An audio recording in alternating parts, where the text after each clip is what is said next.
Tife's story began when she was just 3 years old. One day, her father, Sunday, forcefully took her away from her mother. She didn't understand what was happening. All she knew was that she was being taken somewhere unfamiliar.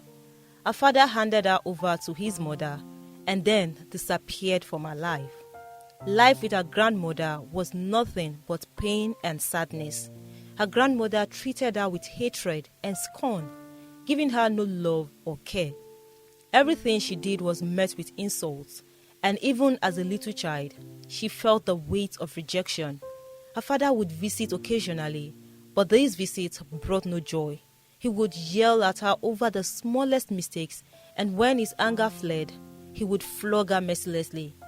Growing up, Tife had no one to show her kindness.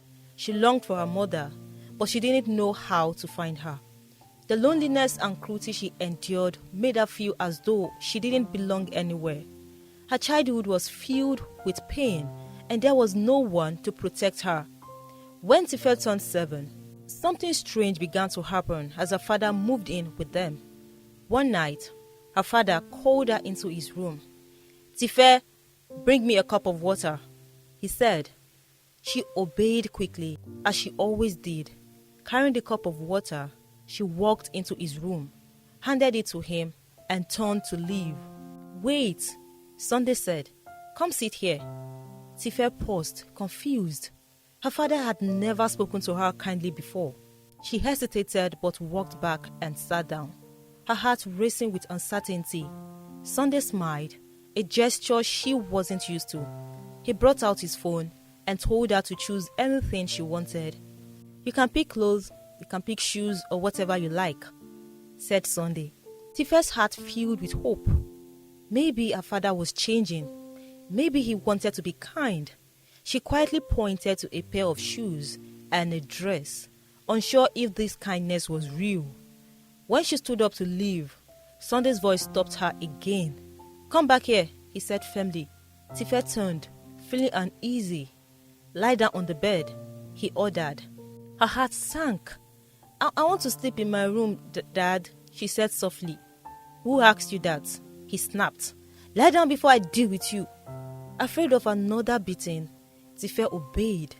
She lay on the bed, trembling as her father's action turned into her worst nightmare. She cried and begged him to stop. "Please, Dad, it's painful, please stop." She pleaded through her tears, but Sunday ignored her cries and continued. When he was done, Tife couldn't move. Her body ached and her heart was shattered. "Get up and get out of my room," he barked. "If you ever tell anyone about this, consider your life finished." Tife struggled to her feet and limped back to her room. As she passed her grandmother, the old woman noticed her pain but did nothing. Instead, she sneered and laughed. "Useless girl," her grandmother said with disgust. Tife couldn't respond. She stumbled into her room, collapsed onto her bed, and cried silently. The pain in her body was nothing compared to the pain in her heart. She prayed for her mother, wishing desperately that she could come and take her away. She felt completely alone, with no one to turn to for help. That night, Tife's tears soaked her pillow. She wept until she couldn't cry anymore, and eventually, exhaustion pulled her into a restless sleep. Tife had hoped that what happened that night would be the end of it, but it was only the beginning of the horrors to come. Her father continued his same evil act with Tife, threatening to send her out of the house if she ever tried to refuse or do anything to stop him. Tife was helpless. She would lie on the bed in pain, unable to stop her father from performing his wickedness. He would even release upon her, dressing her body with his discharge and wiping her private parts with a white handkerchief. This continued for years. Tife couldn't speak with anyone. Even when her mother Alice was given brief opportunities to speak with her on the phone, the calls were always supervised and painfully short. Alice felt something was wrong with her daughter. She tried desperately to see Tife or have longer conversations, but every effort was thwarted. Sunday and his mother would give Alice false locations or excuses to keep her away. Alice grew tired of the constant blockades. She resolved to hold on to hope. Hope that one day she would be able to reunite with her child. Meanwhile, Tife's education suffered terribly. During classes, her mind would drift, filled with the trauma of her father's monstrous act. She tried in vain to reach out to her mother, but every attempt seemed impossible. Tife was exhausted, not just physically, but deep in her soul. Every day felt like a battle she couldn't win. Her father, the man who was supposed to protect her, had instead caused her the deepest pain, and her grandmother, the one person she hoped would stand by her, seemed to despise her. Their words were harsh, their actions cruel, and their presence suffocating. She often wondered why they hated her so much. What had she done to deserve this? She would ask herself. Whenever she dared to ask questions or beg to be taken back to her mother, they would laugh mockingly. Your mother? Her father sneered. She's worthless, just like you. Her grandmother would shake her head in disdain. You belong here. Stop dreaming about a life you would never have. Tife's heart broke a little more each time they scolded her. She didn't understand why her father, her own father, would treat her like this, or worse, why he would cross the unspeakable line he had. In the darkest corners of her mind, she began to wonder if he was even truly her father. All Tife wanted was to feel loved, to live a normal life like other girls her age. She imagined a world where she could laugh freely, where someone would hold her and tell her she mattered. She longed for her mother's arms, for the warmth and kindness she hadn't felt since she was taken away. But her reality was cold and brutal. The days stretched endlessly, filled with chores, scolding, and moments she wished she could erase. Nights were even worse. She lay awake, staring at the ceiling, her thoughts tangled with fear, anger, and sadness. Is there any hope for me? She whispered into the darkness. Sometimes she tried to be brave. She told herself one day she would escape, that she would find her mother and be happy again. But other times, the weight of her situation crushed her. The hope she clung to felt so far away and almost impossible. By the time Tife turned 13, she had reached her breaking point. One day, overwhelmed by despair, she went into the house, found a bottle of chemical her grandmother used for insect control, and drank it all. Almost immediately, she began writhing in pain on the floor. Her grandmother walked in and saw her but showed no concern for Tife's life. Instead, she complained bitterly about the wasted liquid.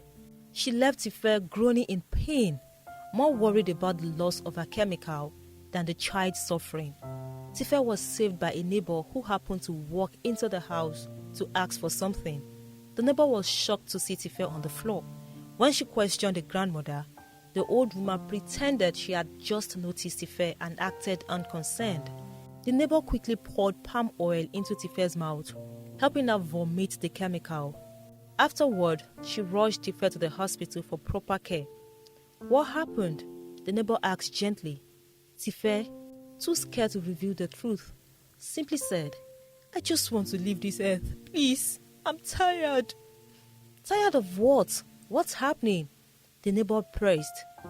Tired of this life, Tife replied, refusing to say more. The neighbor tried everything to get her to open up, but Tife wouldn't speak. Not even Sunday or her grandmother visited her in the hospital. Before Tife was discharged, the neighbor said to her, whenever you're ready to talk, don't hesitate to come to me. But Sunday, instead of showing concern, went to the neighbor and warned her to stay away from his child, threatening to have her arrested if she interfered again. Sunday didn't stop his evil act. He continued with so much pleasure. The next year, at age 14, Tife began having several pains in her abdomen. The past year had been hell for her. Sunday had forced himself on her even when she was on her period, relentless and crazed, doing anything to have his way. The pain in her abdomen grew more intense. Tife tried to tell her father, hoping for help, but he only scolded her, accusing her of pretending to avoid him. "You think you can trick me? Stop this nonsense or I will beat you so hard," he snapped. When her pleas persisted, Sunday's response was to silence her with more beatings. Desperate and scared, Tife continued begging him to take her to the hospital. After many pleas, he finally agreed. At the hospital, after a thorough examination, the doctor informed them that Tife had a severe disease related to her reproductive system. The doctor warned it could lead to a life-threatening complications if not treated urgently. The doctor asked her if she was sexually active. Tife saw an opportunity to speak, but before she could say anything, Sunday interrupted angrily. "How dare you ask such a question? She's just a child. My daughter is decent and doesn't involve any immoral act." He ensured Tife remained silent and answered every question himself. Despite the doctor's insistence on immediate treatment, Sunday refused to cater to her medical care. Instead, he dragged her back home and continued his wickedness. The pain became unbearable, and Tife decided she had to reach out to her mother, no matter the cost. Late one night, while her father was asleep, she sneaked into his room and carefully searched for his phone. Her heart raced as she scrolled through the contacts, hoping to find her mother's number.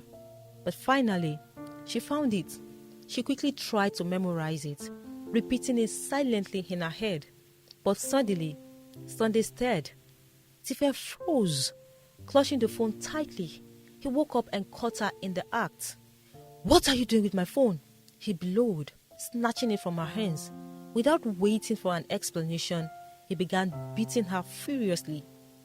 Tife endured the beating, her body throbbing with pain, but she felt a small spark of joy. She had memorized her mother's number. No amount of pain could take that from her. And now, she just needed a way to call her mother. She thought of the kind neighbor who had helped her before. Gathering her courage, Tife ran to the neighbor's house the next day and begged to use her phone. The neighbor agreed. With trembling hands, Tife dialed the number. Alice was sitting quietly when her phone rang. She picked it up and was surprised to hear a voice she hadn't heard in years. "Hello, Mom, it's Tife," she whispered, tears streaming down her face. Alice froze, hardly believing it. "Tife, is it really you?" she said, her voice trembling with excitement. "Yes, Mom, it's me," Tife said softly, but then her tone changed, becoming serious. "If you still love me, please, come to this address before the next 48 hours. If you don't, you will only hear my passing." "What?" Alice gasped. "Your passing? What are you saying?" "Tife, please, talk to me." "I can't explain now, Mom. Just come." The line went dead, leaving Alice staring at the piece of paper where she had written the address.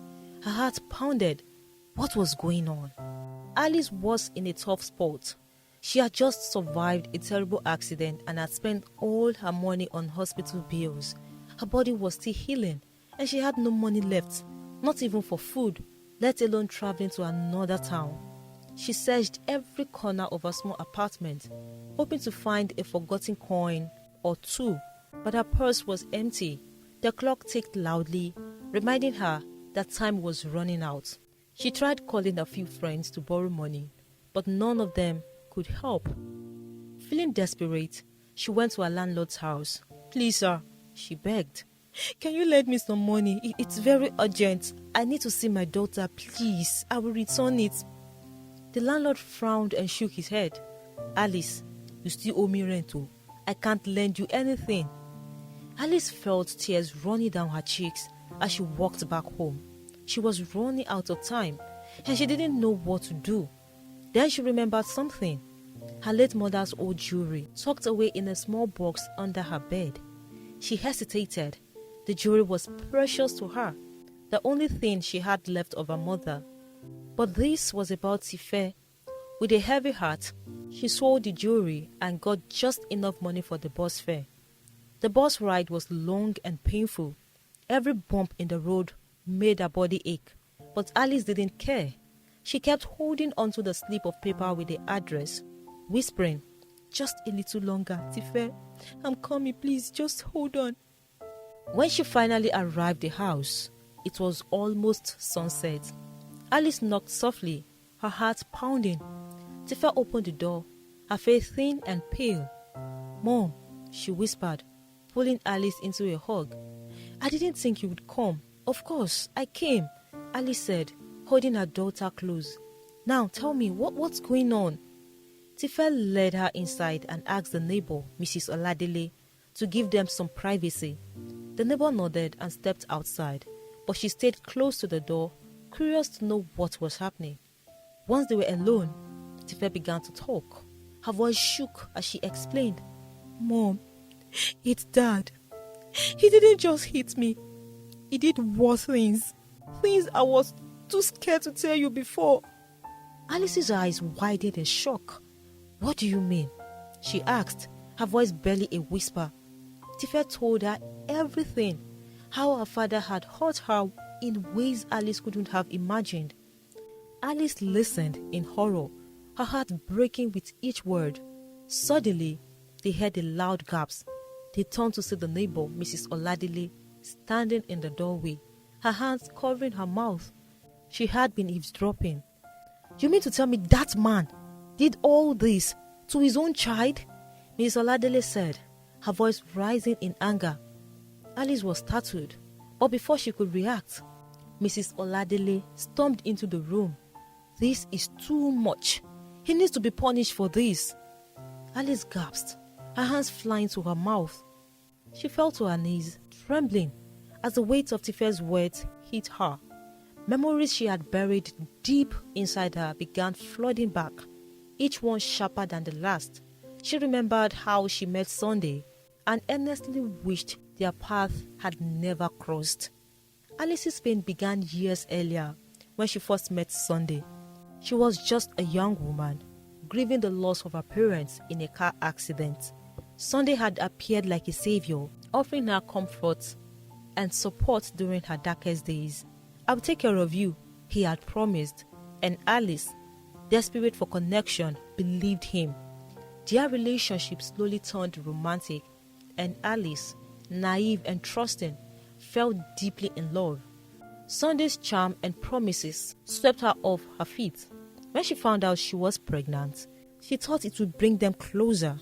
But Sunday's reaction was nothing like she expected. "What do you mean you are pregnant?" he snapped, his face twisted in anger. "I thought you would be happy," Alice said, tears welling up. Sunday shook his head. "I don't want this. This isn't my problem. You better get rid of it." And with that, Sunday left. Alice was devastated. The man she had trusted, the man she had thought loved her, had abandoned her. Pregnant and alone, she returned to her grandmother. Her grandmother, though kind and loving, was old and poor. She did what she could do to support Alice, but there was little to give. Alice's pregnancy was difficult. The weight of shame pressed down on her.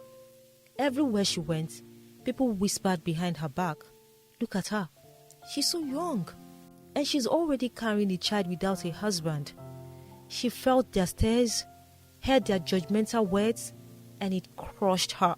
She began to withdraw, spending most of her days in silence, battling waves of depression. She questioned everything, her choices, her worth, and her future. But Alice was determined to survive for her baby. She began doing menial jobs to make ends meet. She worked as a cleaner in the village school and washed clothes for wealthier families. The work was grueling, and her growing belly made it even harder, but she pushed through. Some days, she earned just enough to buy food. Other days, she went hungry, silently enduring the pain in her stomach. Her grandmother offered her comfort when she could, telling her, "This child will bring you blessing. Hold on, my dear. God sees your struggle." Alice held on to those words, even in her darkest days. The day Tife was born was both the hardest and the most beautiful day of Alice's life. Labor was long and excruciating, and there were moments when Alice thought she wouldn't survive. But when she finally held her baby in her arms, all the pain faded away. Tife was perfect, a tiny delicate girl with bright eyes and a soft cry. Alice vowed to give Tife the best life she could, even if it meant sacrificing everything. She poured all her love and energy into raising her, even as she struggled to make ends meet. But just when she thought she was building a life for them, Sunday showed up unexpectedly. Tife had just turned 3 when Sunday resurfaced, barging into Alice's small rented apartment like a storm. He came with a chilling demand. He wanted full custody of their daughter. "She's my child," Sunday barked, "and I have every right to take her." Alice stood her ground. "You've never cared about her. Why now? I won't let you take my daughter." But Sunday had connections, power, and a reputation for getting what he wanted. He threatened her, saying if she didn't hand Tife over peacefully, he would take her by force, and Alice would never see her daughter again. Alice turned to her aging grandmother and a few trusted relatives for advice. With heavy hearts, they urged her to surrender Tife. "Let her go, Alice. You're a single mother with no resources to fight him. At least, this way, you will know where she is," her grandmother said. Reluctantly, Alice agreed to hand Tife over, but only through official channels. They went to a government child welfare agency where an agreement was drafted. The document detailed the terms of the custody handover. Sunday would care for Tife, provide for her needs, and allow Alice periodic access to her daughter. Both parties signed the document, with agency officials acting as witnesses. As Alice handed Tife to Sunday, the little girl clung to her neck, crying, "Mama, don't let me go." Alice's heart shattered into pieces, but she forced a smile and whispered, "Be a good girl, my love. Mama loves you." She kissed her daughter one last time and watched helplessly as Sunday carried her away. The days after Tife was taken were the darkest of Alice's life. Her small apartment felt empty and lifeless without the sound of her daughter's laughter. She woke up every morning with tears streaming down her face and went to bed clutching Tife's tiny clothes. Sunday had promised that Alice could visit Tife. He even left an address somewhere in the northern part of the country where she could find them. But every time she called to arrange a visit, Sunday made excuses or didn't pick up her calls. 3 months later, Alice could no longer bear the separation. She borrowed money from a friend to travel to the address Sunday had provided. It was a long and exhausting journey, but her hope of seeing Tife kept her going. When Alice arrived at the address, she was devastated to find that no one there had ever heard of Sunday or Tife. She searched the area, asking neighbors and shopkeepers, but no one could help her. She called Sunday repeatedly, but he refused to pick her calls. Days of searching yielded nothing. Heartbroken and defeated, she returned home. And now, years later, here she was, kneeling on the floor, the memories of her pain and sacrifice flooding her mind. All she had endured for Tife, only to learn that her daughter had suffered even more. Alice couldn't hold her tears, her heart heavy with guilt and regret. "How could he do this?" Alice whispered, her voice trembling. "How could a father destroy his own child's life?" Why Alice was lost in the middle of the shock. Tife's knees buckled beneath her. "Tife, are you okay?" she cried, rushing to catch her daughter before she hit the ground. Tife's body was limp, her breathing shallow, and her face had gone ghostly pale. Alice screamed for help, and Mrs. Oladele, who was still nearby, rushed in.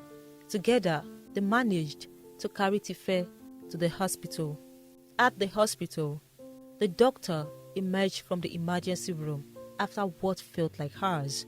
His face was serious as he addressed Alice.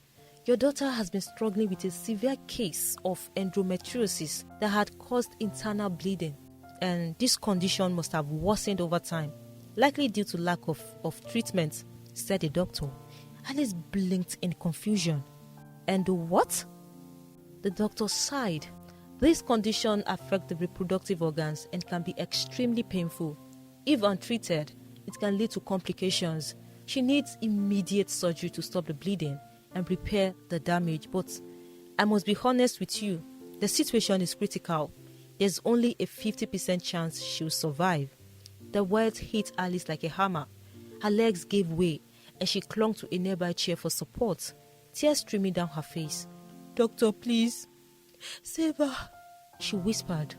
"Before we proceed, we will need a deposit for the surgery," the doctor said gently. Alice froze. Her mind raced, remembering how she had sold her mother's jewelry just to get to Tife. She had nothing left. The weight of it all became too much. The shock of Tife's illness, the guilt of not knowing, and the fear of losing her daughter overwhelmed her. Alice's vision blurred, and she collapsed on the hospital floor.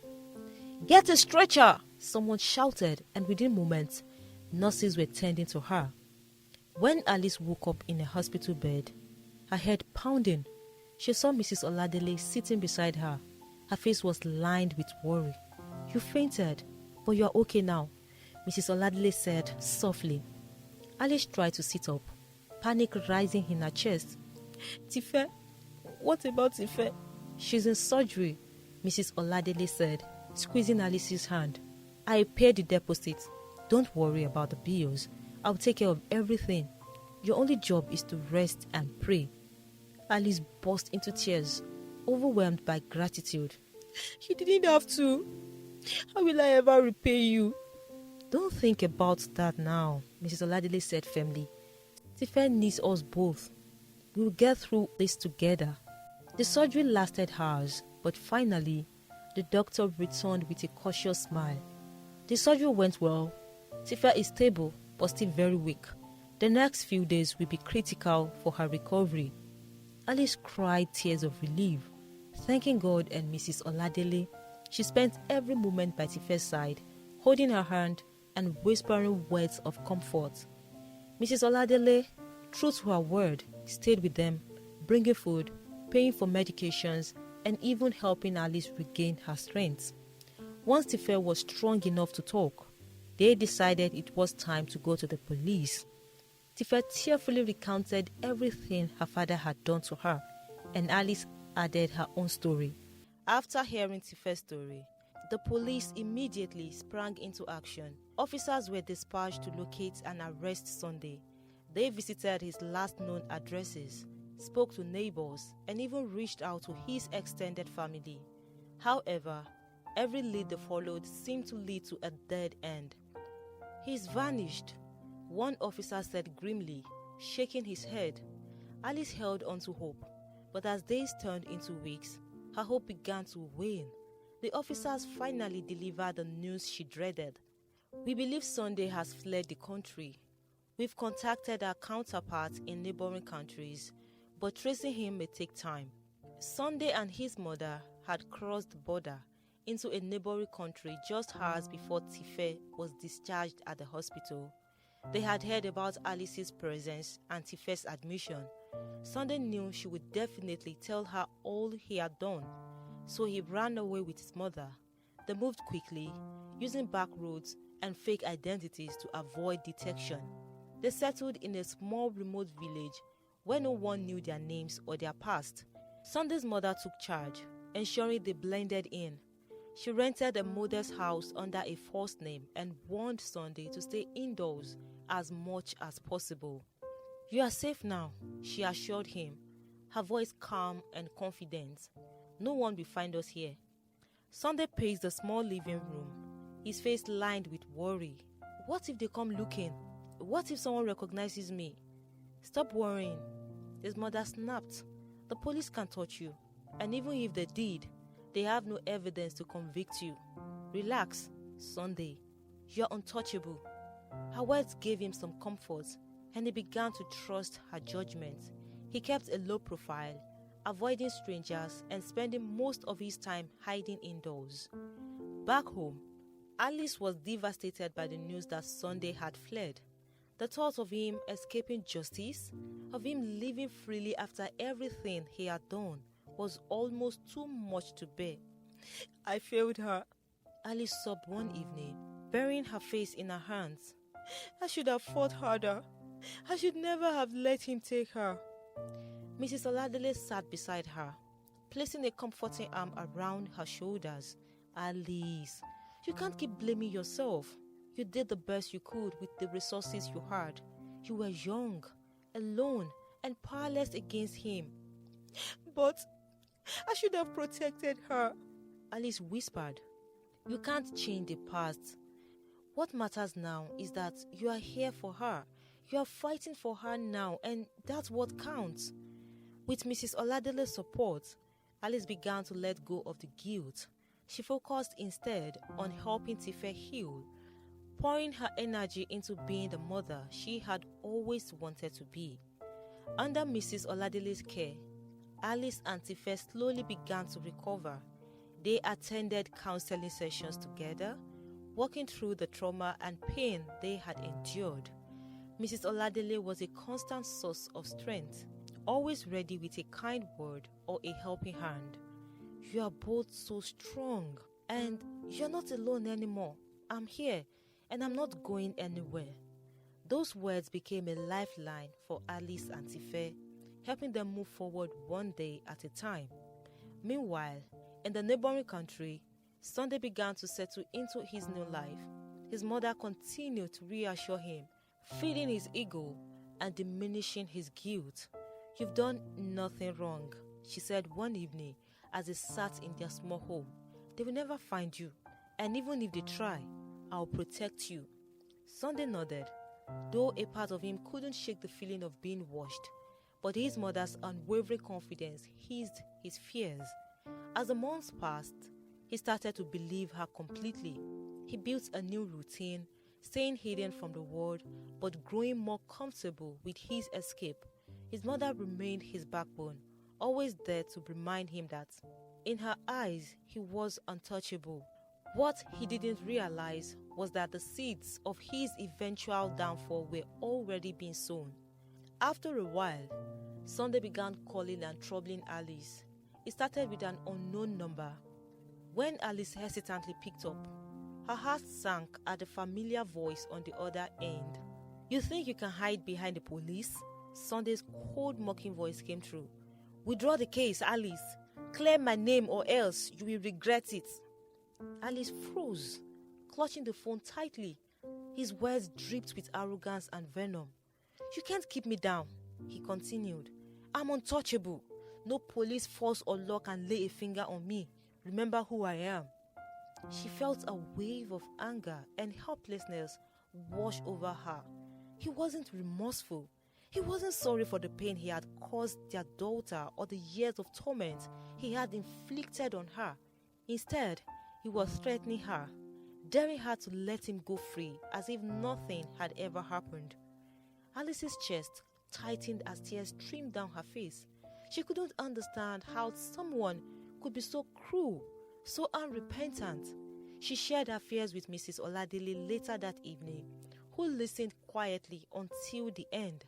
When Alice finished recounting Sunday's threats, Mrs. Oladele's face turned red with anger. She slammed her hand on the table and stood up abruptly. "What nonsense is this?" she fumed. "He thinks he can intimidate you and walk away scot-free? No, not under my watch." "Mrs. Oladele, he said no one can touch him," Alice whispered, fear evident in her voice. "I don't care who he thinks he is," she said firmly. "If he's been doing this to others, this will be the last time. He's taking us for fools. But he has no idea who he's up against now." Her voice was filled with determination. She wasn't just angry, she was ready to take action. One afternoon, as Mrs. Oladele scrolled through her phone, she stumbled upon a social media page called The Voice for the Voiceless. Intrigued, she clicked on the page and began watching all their videos and read more about their mission. The group was dedicated to fighting for the oppressed, advocating for justice, and holding abusers accountable. They had helped countless families who thought justice was beyond their reach. "This is it," Mrs. Oladile said aloud. Her heart racing with excitement, she immediately reached out to them, pouring her heart into the story of Alice and Tife. She described the years of pain, the abuse, and the torment they had endured at the hands of Sunday. She shared how he had fled to escape justice and was now brazenly boasting that no one could touch him. To her relief, the voice for the voiceless responded almost immediately. "We will take this on," they assured her. "Sunday might think he is untouchable, but he is about to learn otherwise." With the organization's help, a new plan was set into motion. They began gathering evidence, reaching out to international authorities, and rallying support for Tife and Alice's case. For the first time in months, Alice felt hopeful. She looked at Mrs. Oladile, who had become their rock through it all, and smiled weakly.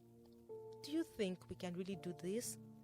Mrs. Oladile placed a firm hand on her shoulder. "Not only can we do it, Alice, we will do it. And we won't stop until Sunday pays for what he's done." Sunday's days of boasting were numbered, and the fight for justice was far from over. The voice for the voiceless was a beacon of hope for those who had been silenced by fear and oppression. The organization had built a reputation for taking on difficult cases and bringing justice to victims of abuse, violence, and exploitation. Over the years, the voice for the voiceless had fought for countless individuals like Tife, exposing their abusers, rallying public support, and ensuring justice was served. Their unique approach involved leveraging the power of social media to amplify the voices of the oppressed. With every post, video, and campaign, they mobilized thousands of supporters to join the fight against injustice. When Mrs. Oladile introduced Alice and Tife to the voice for the voiceless, they were invited to the organization's office. It was a bright and welcoming space filled with photos of people whose lives had been transformed by their efforts. Tife sat nervously as the team asked her questions about her experiences. Alice held her hand tightly, offering silent support. "Take your time, sweetheart," one of the advocates said gently. "You are safe here." Tife answered everything as honestly as she could. She spoke of the years of abuse, the threats, and the fear she had lived in. By the time she finished, there wasn't a dry eye in the room. "We are going to help you," the lead advocate assured them. "Sunday won't get away with this." The voice for the voiceless recorded a video featuring Tife's story, carefully ensuring her identity was protected. They included Sunday's photo, describing him as an abuser on the run, and urging anyone with information to come forward. A reward was offered to anyone who could provide his location. The video was posted on all of VFV's social media platforms with a caption, "Help us bring justice to Tife. Her abuser is on the run and must be held accountable. If you know his whereabouts, contact us immediately. Together, we can end this cycle of abuse." Within hours, the post went viral. Thousands of people shared it, leaving comments of outrage and support. Sunday's photo was everywhere, making it nearly impossible for him to hide. One evening, the voice for the voiceless received a message from someone claiming to recognize Sunday. "He's living in my neighborhood," the message read, along with his exact address. The voice for the voiceless immediately passed the information to law enforcement, who coordinated the police in the neighboring country. In a swift operation, the police surrounded Sunday's hideout and arrested him. He was caught completely off guard. His mother, who was in the house with him, screamed and begged the officers to release her son, but her cries fell on deaf ears. Sunday was extradited back to face justice. When he appeared in court, he was defiant, denying all charges and insisting he was innocent. While the court case unfolded, Sunday's mother became increasingly desperate, She visited spiritualists, paying large sums of money for rituals and charms that she believed would manipulate the outcome of the trial. "He's my only son," she cried to one spiritualist. "He can't go to jail. I will do whatever it takes to protect him." The spiritualist assured her that Sunday would be freed, but their promises gave her little comfort. On the day of the final verdict, as she was returning from yet another spiritualist, she felt a sharp pain in her chest. Clutching her chest, she staggered, but her determination to get home helped her moving. Meanwhile, in court, after a thorough trial during which overwhelming evidence was presented, Sunday pleaded guilty. In his defense, he admitted to be attracted to Tife, claiming he saw her mother, Alice, in her. He confessed to being addicted and unable to separate his feelings for Alice from Tife. Finally, the verdict was delivered. Thanks to the Voice for the Voiceless advocacy and the courage of Tife and Alice, the judge found Sunday guilty on all charges and sentenced him to life imprisonment. When the news reached Sunday's mother, she let out a cry of anguish. Her schemes had failed, and her son was finally facing the consequences of his actions. Immediately, she collapsed and died. For Alice and Tife, the moment was bittersweet. Justice had been served, but the scars left by Sunday's actions would take time to heal. Yet, with the unwavering support of the Voice for the Voiceless and Mrs. Oladele, they began to rebuild their lives. Alice promised herself that she would never let Tife feel alone or unloved again, and together they continued healing one day at a time. If you enjoyed this video, you will enjoy the next one. Click to watch now. I'll see you in the next video. Thanks for always watching. Goodbye.